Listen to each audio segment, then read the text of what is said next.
Ayub pasal 30 ayat 9 sampai pasal 31 ayat 40. Tetapi sekarang aku menjadi sajak sendirian dan ejekan mereka. Mereka mengejikan aku menjauhkan diri daripadaku. Mereka tidak menahan diri meludahi mukaku. Karena tali kemahku telah dilepaskan Allah dan aku direndahkannya, dan mereka tidak mengekang diri terhadap aku. Di sebelah kananku muncul gerombolan, dikaitnya kakiku, dan dirintisnya jalan kebinasaan terhadap aku. Mereka membongkar jalanku dan mengusahakan kejatuhanku, tidak ada yang menghalang-halangi mereka. Seperti melalui tembok yang terbelah lebar, mereka menyerbu, mereka datang bergelombang di tengah-tengah keruntuhan. Kedahsyatan ditimpakan kepadaku, kemuliaanku diterbangkan seperti oleh angin, dan bahagiaku melayang hilang seperti awan. Oleh sebab itu, jiwaku hancur dalam diriku, hari-hari kesengsaraan mencekam aku. Pada waktu malam, tulang-tulangku seperti digerogoti, dan rasa nyeri yang menusuk tak kunjung berhenti. Oleh kekerasan yang tak terlawan, koyaklah pakaianku dan menggelambir sekelilingku seperti kemeja. Ia telah menghempaskan aku ke dalam lumpur dan aku sudah menyerupai debu dan abu. Aku berseru minta tolong kepadamu, tetapi engkau tidak menjawab. Aku berdiri menanti, tetapi engkau tidak menghiraukan aku. Engkau menjadi kejam terhadap aku.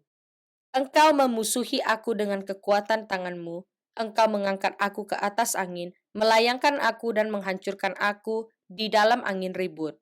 Ya, aku tahu engkau membawa aku kepada maut, ke tempat segala yang hidup dihimpunkan.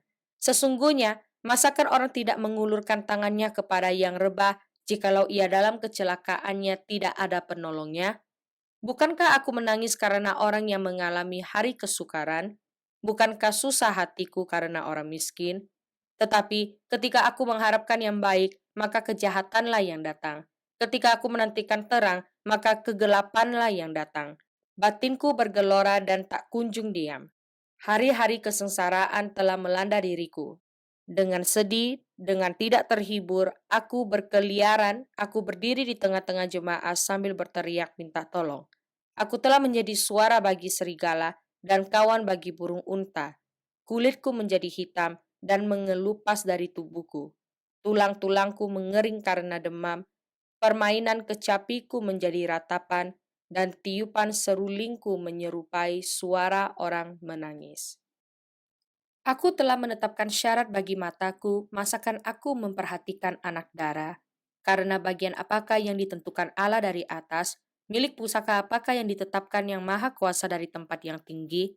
Bukankah kebinasaan bagi orang yang curang dan kemalangan bagi yang melakukan kejahatan? Bukankah Allah yang mengamat-amati jalanku dan menghitung segala langkahku? Jikalau aku bergaul dengan dusta, atau kakiku cepat melangkah ke tipu daya, biarlah aku ditimbang di atas neraca yang teliti, maka Allah akan mengetahui bahwa aku tidak bersalah. Jikalau langkahku menyimpang dari jalan, dan hatiku menuruti pandangan mataku, dan noda melekat pada tanganku, maka biarlah apa yang kutabur dimakan orang lain, dan biarlah tercabur apa yang tumbuh bagiku. Jikalau hatiku tertarik kepada perempuan, dan aku menghadang di pintu sesamaku, maka biarlah istriku menggiling bagi orang lain, dan biarlah orang-orang lain meniduri dia. Karena hal itu adalah perbuatan mesum, bahkan kejahatan yang patut dihukum oleh hakim. Sesungguhnya itulah api yang memakan habis dan menghanguskan seluruh hasilku.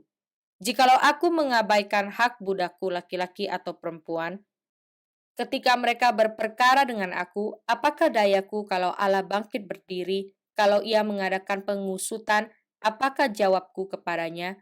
Bukankah ia yang membuat aku dalam kandungan, membuat orang itu juga?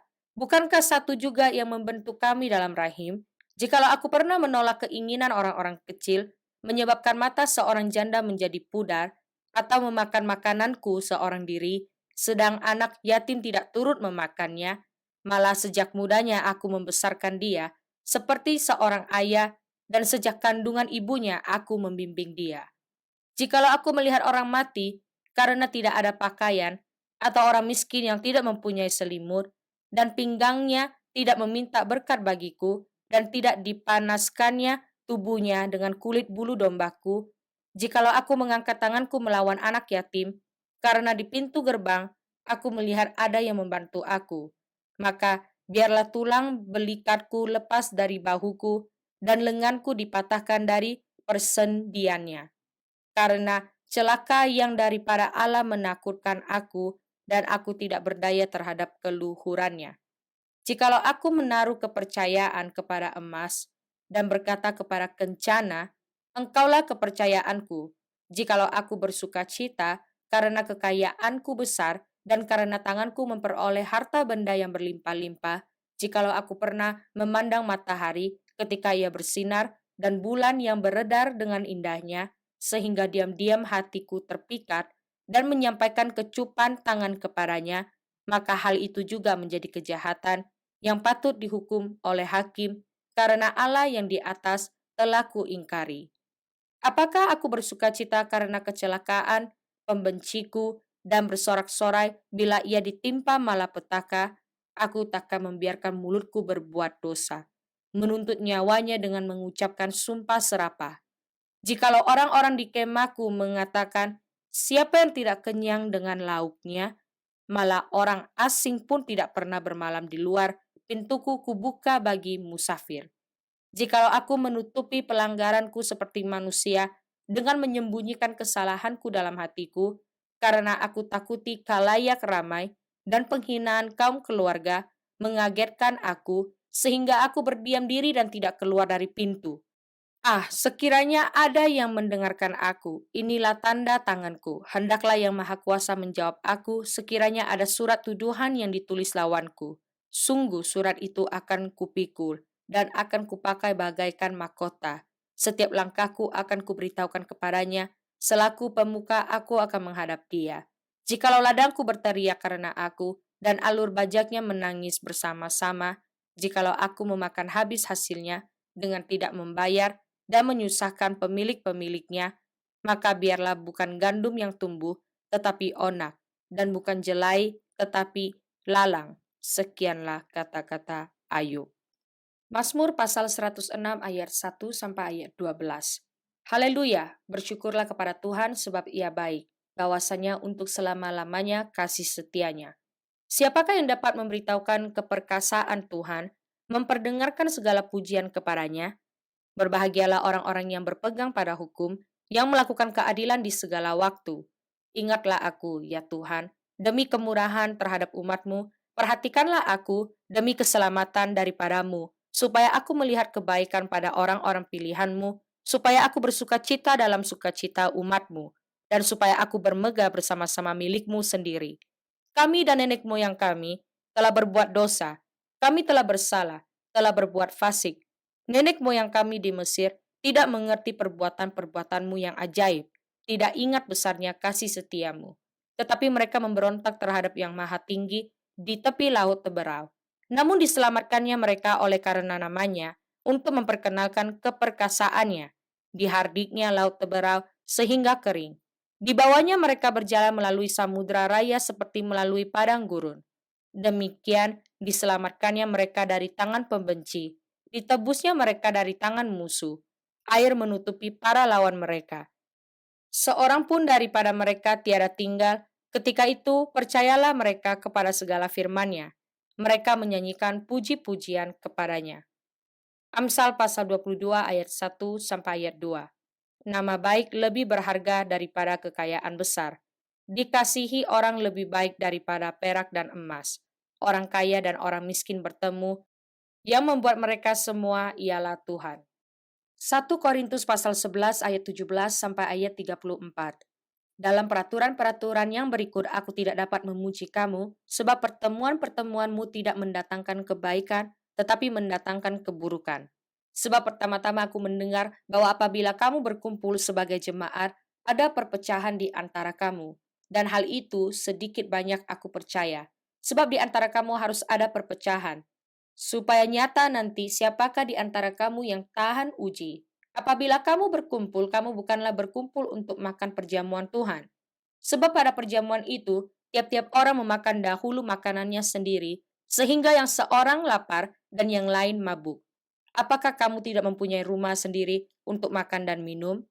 Atau maukah kamu menghinakan jemaat Allah dan memalukan orang-orang yang tidak mempunyai apa-apa? Apakah yang kukatakan kepada kamu? Memuji kamu? Dalam hal ini aku tidak memuji, sebab apa yang telah kuteruskan kepadamu telah aku terima dari Tuhan, yaitu bahwa Tuhan Yesus pada malam waktu ia diserahkan mengambil roti, dan sesudah itu ia mengucap syukur atasnya. Ia memecah-mecahkannya dan berkata, "Inilah tubuhku yang diserahkan bagi kamu, perbuatlah ini menjadi peringatan akan aku." Demikian juga ia mengambil cawan, sesudah makan lalu berkata, "Cawan ini adalah perjanjian baru yang dimeteraikan oleh darahku. Perbuatlah ini setiap kali kamu meminumnya menjadi peringatan akan aku. Sebab setiap kali kamu makan roti ini dan minum cawan ini, kamu memberitakan kematian Tuhan sampai ia datang." Jadi, barang siapa dengan cara yang tidak layak makan roti atau minum cawan Tuhan, ia berdosa terhadap tubuh dan darah Tuhan. Karena itu hendaklah tiap-tiap orang memuji dirinya sendiri, dan baru sesudah itu ia makan roti dan minum dari cawan itu. Karena barang siapa makan dan minum tanpa mengakui tubuh Tuhan, ia mendatangkan hukuman atas dirinya, sebab itu banyak di antara kamu yang lemah dan sakit, dan tidak sedikit yang meninggal.